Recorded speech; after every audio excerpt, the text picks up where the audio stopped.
Okay, hello everyone. So I do believe I am in a little picture somewhere. So do excuse my background. Obviously, this is not my normal background. I hope you're all staying safe and well. So we're going to get straight into it. And it's apprenticeships, are they for everyone? So we will be talking about apprenticeships in general, about the accessibility in general, with those hints about SEND. So what I'm going to start first is with a poll. Do you know what the education and employment split is for apprenticeships? So we're going to do the quick one. So whether it's 60-40, whether it's 50-50 or 80-20. So we'll give you a couple of minutes.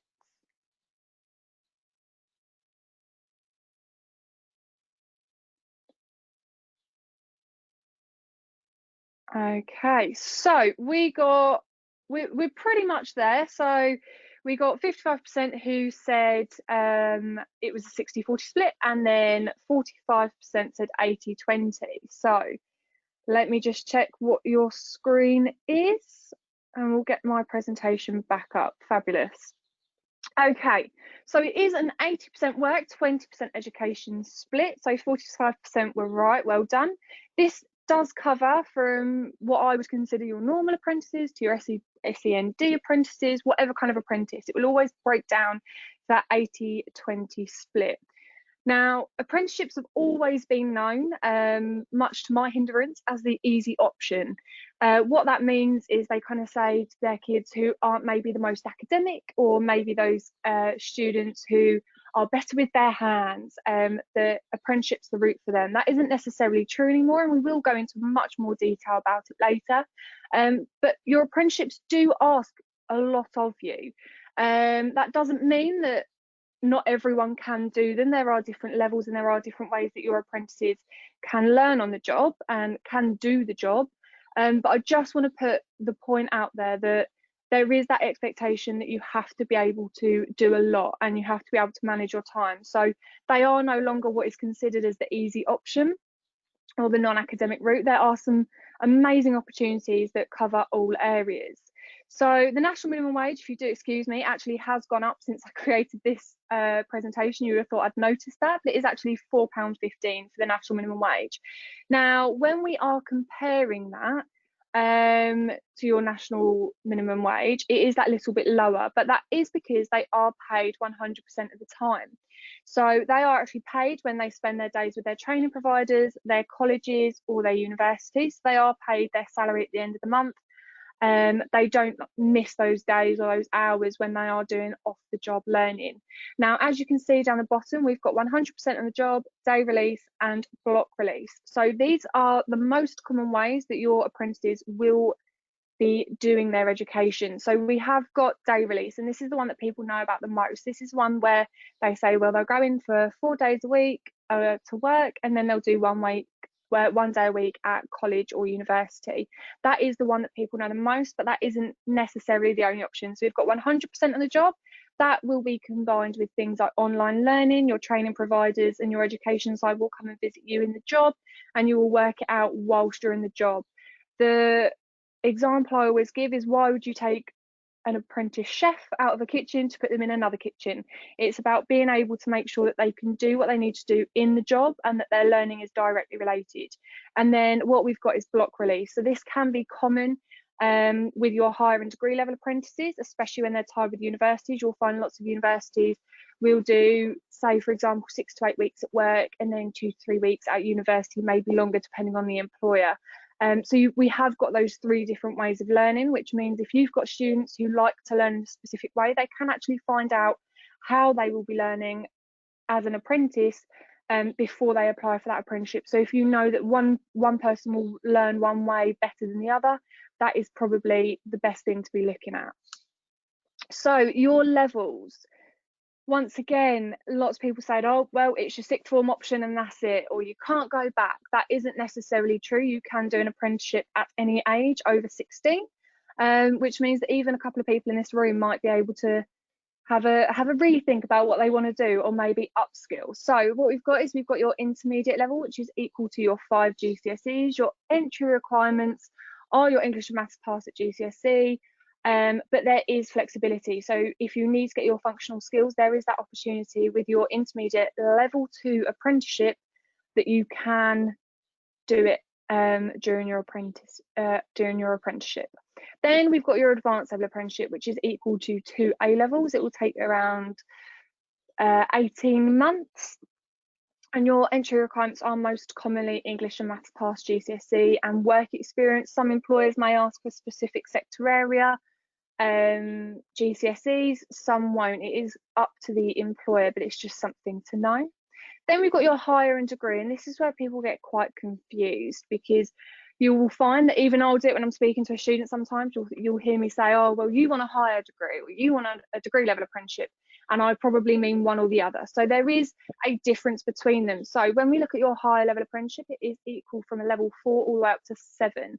Now they can be separated, so you can go and do a higher level apprenticeship at level 4. Or you can go and do your higher level apprenticeship at level 7. They do not have to be one fell swoop, but what it allows is for students who maybe don't have just the right grades to get onto that degree level apprenticeship, or those students who might need that little bit more support before they go onto their degree level apprenticeship, to be able to gain that knowledge prior to. Now, we've got your entry requirements on the screen, as you can see, but we are always normally looking for your 5 GCSEs, C and above, and then 2 level 3 qualifications and some background knowledge. Then we've got your degree level apprenticeship. Okay, so that is equal to a bachelor's degree, and you do have the potential, as the same with the higher, to go up to the level 7. Once again, entry requirements are very, very similar. The beautiful thing about these apprenticeships is they are available for everyone. So you can go to sixth form and then go on to a degree level apprenticeship. You can do an advanced level apprenticeship and go on to a degree level apprenticeship. You have the capabilities to step up the ladder. You've also got the opportunity to mix and match. So if your students are maybe thinking, well, I want to go to sixth form, I'm comfortable, I know where I am, that isn't going to necessarily mean they have to go to university. Or if they do go to university, they can still do their masters as an apprentice. There is no set route that a student has to take to be able to get into these qualifications. You can mix and match. So what I'm going to do is just pop up a poll. Okay.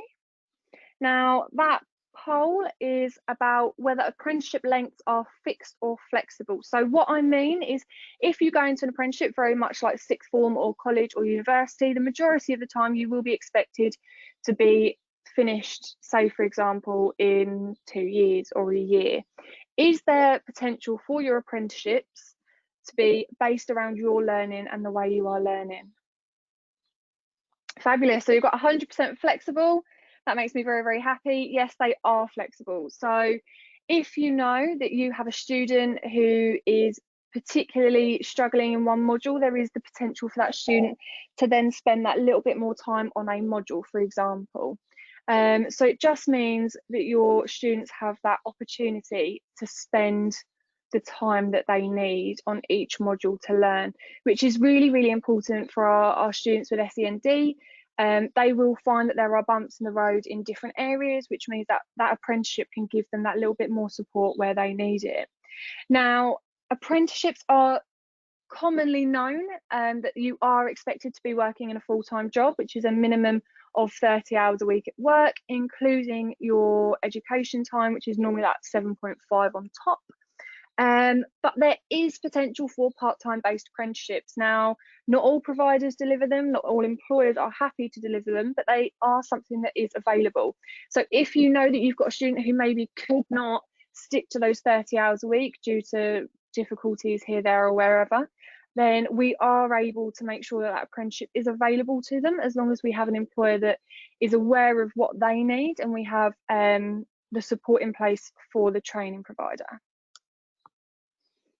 Okay, so expectations, extra support and funding. So when I am speaking to students, I'm always saying to them, because I always get the question, what does disability confident mean? Because when they're signing up for the Find an Apprenticeship, the .gov apprenticeship website, it will always say, do you want a disability confident employer, or do you have a disability? And I always have to have that difficult conversation with them of, is there anything you consider? I can't answer that for you, but this is what they mean. all of our employers across the Gov website will have the disability confident check if they feel that they are disability confident. So I always say, if you know you've got somebody who maybe does need that extra support, there is nothing wrong with making sure that when you are searching, you are ticking that disability confident checkbox. Extra support, many employers and training providers do have the opportunity for extra support for their apprentices, and we will get to some places where they can get that support. But all of our providers that I come across are always open to finding new ways to support their apprentices. If you have someone, and this is something that I come across all the time, if you have somebody who really wants to be that apprentice or really be in that employment, then that extra support will be there anyway. But we are always happy to make sure that that extra support is there, and funding. So there are some pots of money for your students with SEND, HCPs, or no HCPs, but with those extra needs, which once again I will show on a slide further down the line. But it is just interesting, if you know that you've got an employer who says, well, I'm going to be spending that extra time. It does happen. We've got employers who say, well, I'm going to be spending that extra time with the apprentice, which means I could lose money, and sometimes it gets a little bit jumbled up. They don't mean things that they say. Then you know that there is that extra funding in there, and if you know that you've got a student who's probably going to need that, then do feel free to pop me an email. I'll be leaving my email address at the end of this, and I'll be able to talk through it with you in more detail. But there are things like £1,000 grants, £5,000 available out there for your students. So, I'm just going to pop back because what I would like to do is just pop up one more poll. What can you do as an apprentice? So I'm not going to say anything until we've got some of those answers coming in. I just want you to tick what you think is the most common answer or the most obvious answer to you.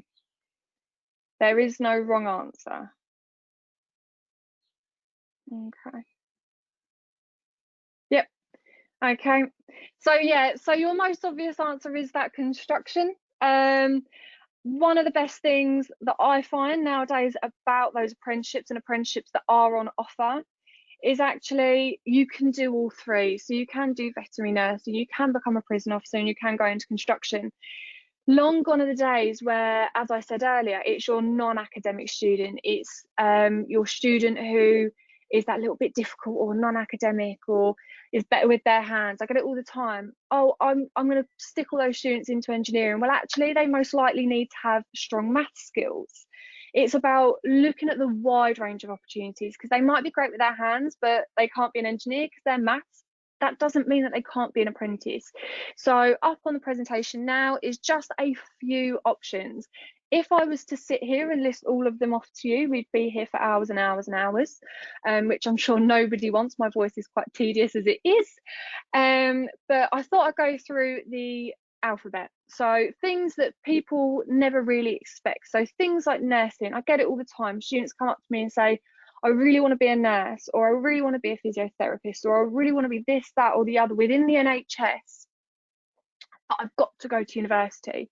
That is not necessarily true. Day in, day out, the NHS are working very, very hard to make sure that there are so many new opportunities as an apprentice to get in those fields.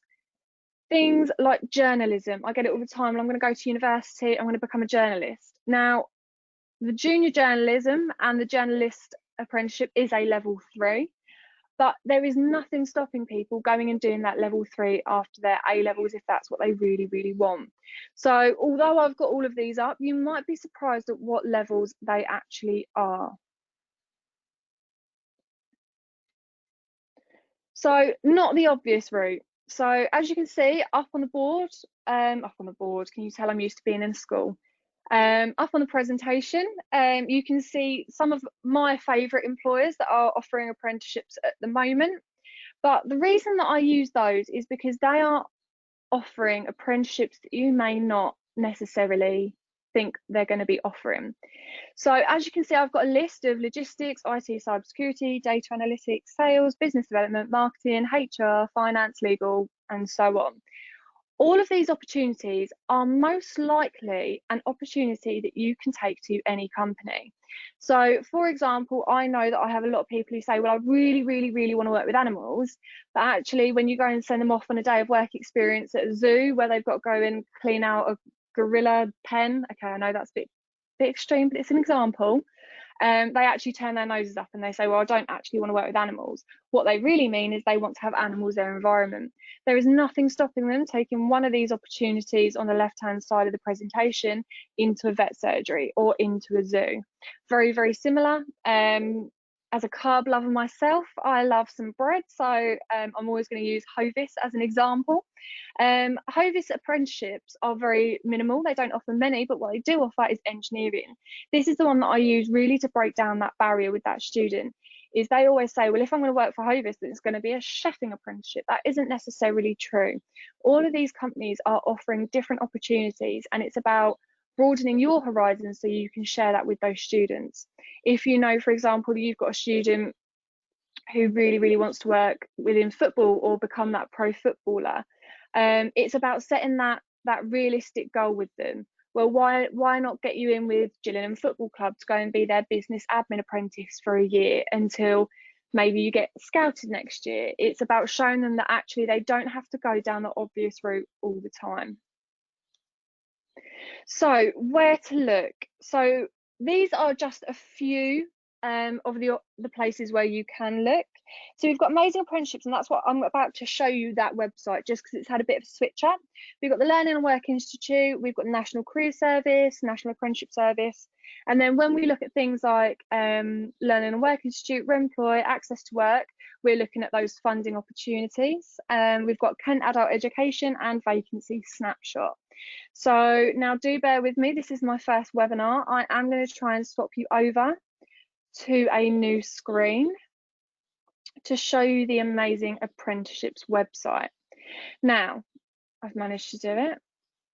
This is my holy grail, okay? So what we've got here is we've got all special COVID-19 opportunities for you guys. So we are offering a digital service as part of the ASK programme, and this is where you can request support. But also we've got wellbeing, we've got stuff for parents, teachers and careers advisors all around apprenticeships and their opportunities. With our wellbeing, we've got stuff around mindfulness.